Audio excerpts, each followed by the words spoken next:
ये कहानी चीन के हार की है। ये कहानी चीन के उस घमंड के टूटने की है जिसका दम चीन 1962 की जंग के बाद भरता था। साल 1967, जगह नाथुला।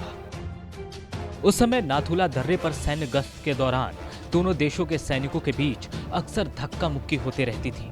तब नाथुला की सुरक्षा की जिम्मेदारी 2 ग्रेनेडियर्स बटालियन के जिम्मे थी। उस दौरान 11 सितंबर 1967 को धक्का मुक्की की बढ़ती घटना को देखते हुए सीमा पर तार बिछाने का फैसला हुआ। लेकिन जब बाड़बंदी का काम शुरू हुआ तो चीनी सैनिक इसका विरोध करने लगे।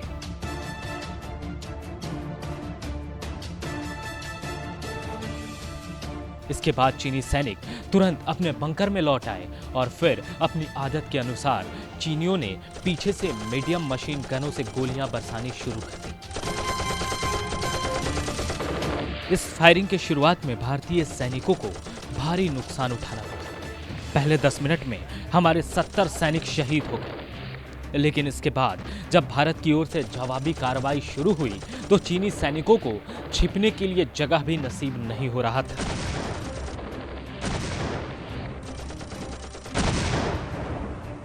चीन का नापाक इरादा चकनाचूर हो गया।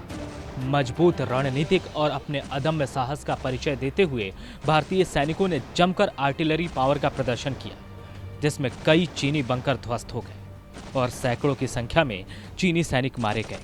खुद चीन ने माना था कि उसके 400 से ज्यादा जवान मारे गए हैं। 1967 की इस जंग में भारत की ओर से लगातार 3 दिनों तक दिन रात फायरिंग जारी रही थी।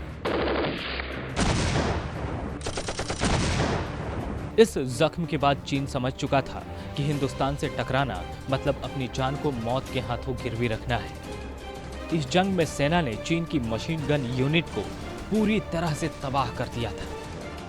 1967 में चीन के खिलाफ ये पहली जंग नहीं थी। नाथुला के बाद चीन की पीपल्स लिबरेशन आर्मी ने चाओला इलाके में फिर से भारत के सब्र की परीक्षा लेने का दुस्साहस किया, लेकिन वहां मुस्तैद गोरखा राइफल्स और 10 जैक राइफल्स ने इस दुस्साहस को नाकाम कर चीन को फिर से सबक सिखाया। इस बार चीन ने सितंबर के संघर्ष विराम को तोड़ते हुए हमला किया था। इस हमले के पीछे चीन की गलतफहमी थी। चीन को पता था कि सर्दी शुरू होते ही भारतीय फौज करीब 13,000 फुट ऊंचे चाओला पास पर बनी अपनी चौकियों को खाली कर देती है और गर्मियों में सेना दोबारा तैनात हो जाती है। यही सोचकर चीन ने हमला किया था कि चौकियां खाली होंगी, लेकिन चीन की मंशा को देखते हुए भारतीय सेना ने सर्दी में भी उन चौकियों को खाली नहीं किया था। इसके बाद आमने सामने की सीधी लड़ाई शुरू हो गई। हमारी सेना ने भी इस बार चीन को मुंहतोड़ जवाब देने के लिए गोले दागने शुरू कर दिए। हमारी सेना ने भी इस बार चीन को मुंहतोड़ जवाब दिया और चीन चारों खाने जद्द हो गया। भले ही चीन 1962 की जंग को याद दिला रहा हो, लेकिन शायद चीन भूल रहा है कि 1967 में भारत ने 2 बार उसको कैसी पटखनी दी थी। भारत ने ऐसा जख्म दिया था जो शायद ही चीन कभी भूल पाएगा।